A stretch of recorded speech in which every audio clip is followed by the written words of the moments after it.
Ever wondered how the medicine you take actually works its magic in your body?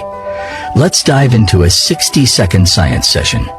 When you pop a pill or get a shot, that drug starts an epic journey to heal you.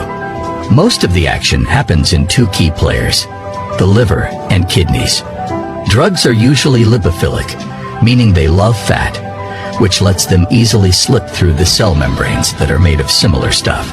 But here's the twist. To leave your body, they need to become water lovers or hydrophilic. Enter the liver, the body's chemical lab, transforming these drugs with enzymes like the mighty P450, from fat-soluble to water-soluble. This process is crucial for drugs to be excreted by the kidneys. But wait, there's more. How you take the drug matters. Swallow a pill, and it has to survive a trip through your stomach and liver, losing some strength on the way. That's the first pass effect. Get a shot, and it's a direct highway into your bloodstream for fast action. And guess what? Your body's metabolism plays a big role in how long a drug sticks around. Things like liver health, age, and even what you eat can speed up or slow down this process.